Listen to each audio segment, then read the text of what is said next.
Magandang araw sa inyong lahat mga palangga. Welcome back to my channel, The MJ's Vlog. Good morning, good afternoon, good evening po sa inyong lahat. Lalong-lalo na sa mga team abroad, team Pilipinas, team seniors, team bahay. Magandang araw sa inyong lahat. Hello! So, yung hindi pa po nag-subscribe sa aking channel, mag-subscribe na po kayo, The MJ's Vlog. So, ito mga palangga, may nag-message sa akin. Pero palagi na yan siya nagme-message.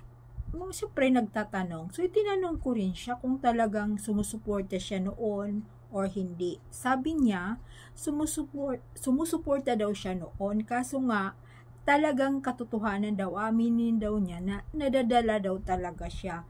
Na mas malakas daw yung niya, pakiramdam niya na kasal na nga daw si Mingay kay Kung. Mas naniniwala siya doon. So nagkasagutan kami, ang dami naming inano. Sabi pa nga niya, oo nga, may mga nga lumabas noon na yung daw, yung picture na alaala niyo mga palangga na mayroon din akong post noon rin ako, may vlog din ako noon. So naipost ko rin dito sa natin, sa aking YouTube channel.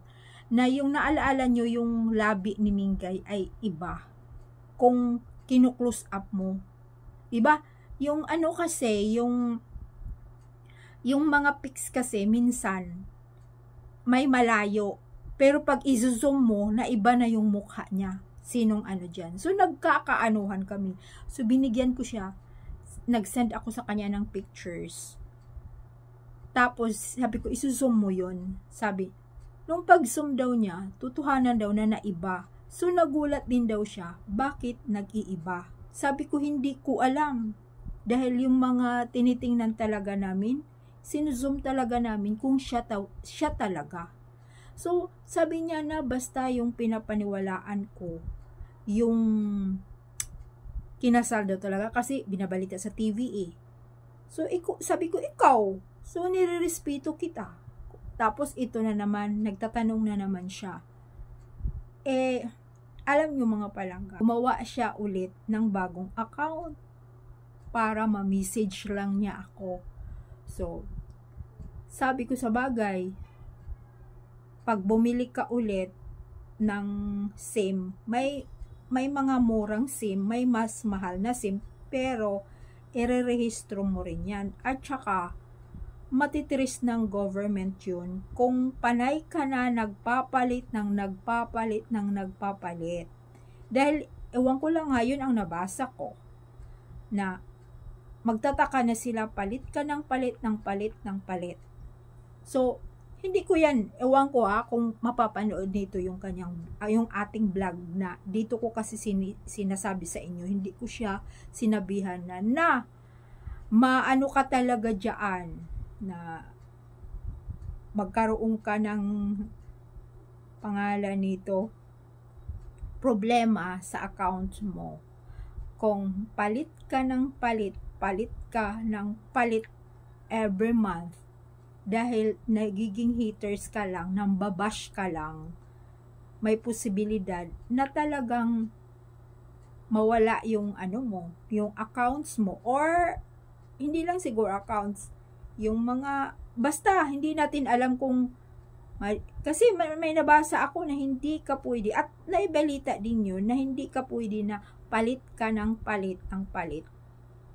Baka hindi ka na maaprubahan pag rehistro mo, kasi kung mag-registered ka, kung hindi maaprubahan, mga after 1 month ata, mawawala na naman yung SIM mo.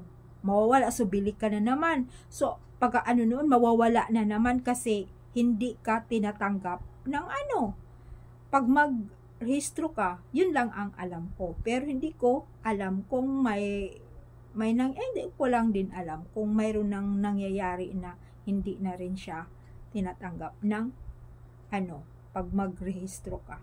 So ayan na po.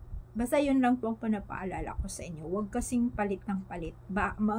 Ang gumagawa niya, mga bashers, hindi ko alam. Bakit kasi sila gumagawa ng mga kalokohan?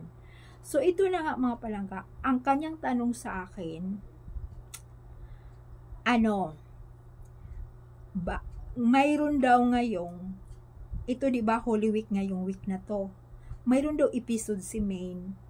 Di ba may mga drama sila, may mga series. Ewan ko kung last year, nanood ba kayo mga palangga? Pag ang alam ko yung, ano lang Thursday lang at saka Friday ang mayroon, or Saturday. Parang ano di ba, parang 3 araw lang ang mayroon. Di ba noon 5 ata yun, yung mga noon pa. Tapos sabi niya mayroon daw, ang episode daw ni Mingay, ang kanyang kasama, si Kong. Ay, doon na nagkakalukuhan. Talaga ba? Oh. Sabi kong ganun, sigurado ka? Paniwalaan mo yung Lilong.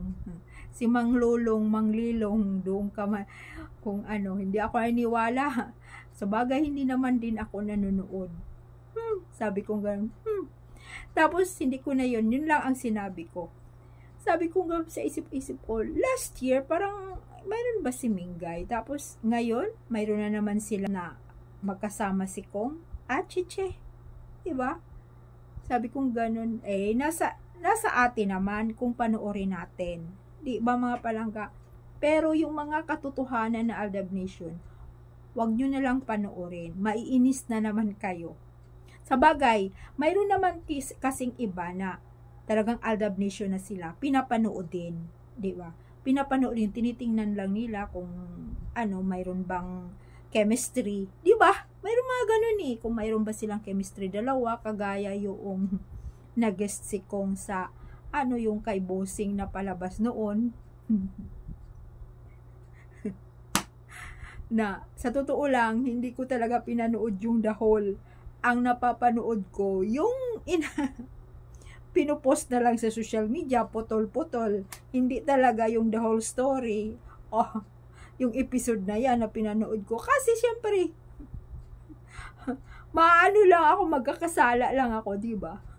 Hindi ko talaga pinapanood. So, pero pag malakas talaga ang loob nyo, pag ako, nanonood din naman ako, di ba? Nasi-share ko sa inyo na kung may mga sa social media, pinanood ko silang dalawa ni Ming.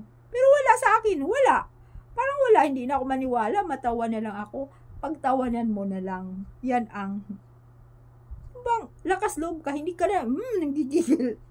Kasi alam nyo, gusto nila yon, maaasar yung mga fans, lalo na yung mga Aldab Nation, para kinakainisan ba, lalo tayong iinisin. Kasi, kung mainis tayo, syempre napanood natin, points nila yun Kasi pinanood natin, hindi nga naman yung totoo, pinanood natin, tinatangkilik natin, so, mayabang din sila, sasabihin din nila, ay, maraming nanonood, maraming nakakagusto sa, tambalan nilang dalawa.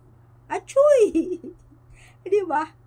So, sabi ko sa kanya, talaga, titingnan na lang natin kung mayroong mga post sa mga di ba? Sa mga natin, mga kaibigan or mga, alam nyo naman, pag, di ba, dadaan talaga yan sa FYP mo, pag panay ka nag-i-scroll. Kaya titingnan na lang natin kung talagang nandyan siya at mayroong episode nga si Mingay sa Holy Week na to. Kasi, ay syempre, pero, ano yun para sa butuhan? Para butuhan siya? Kasi eleksyon ngayon? Hay nako, wag na silang manggagamit dahil marami na ring alam na talagang hindi naman sila mag-asawa. Hanggang sa lang, palabas lang ba, nabubuking naman sila. Diba? Hindi na talaga maniwala. Titingnan nga lang natin kung talagang nandyan at yun ang guest si Kong. Kaya, thank you so much sa lahat pong sumubaybay sa aking vlog. Thank you so much. At magko-comments lang po talaga kayong mga palangga. Kung yung alam ko, ang dami talagang yung mga katotohanan na Aldab Nation na hindi talaga humihiwalay. Hindi na nila pinapaniwalaan yung mga kabulastugan, kabalbala ng mga sarswilistas na gumagawa ng mga kalukuhan na hindi naman talaga katotohanan. Lalabas din naman yan katotohanan. Kaya thank you so much mga palangga. Bye!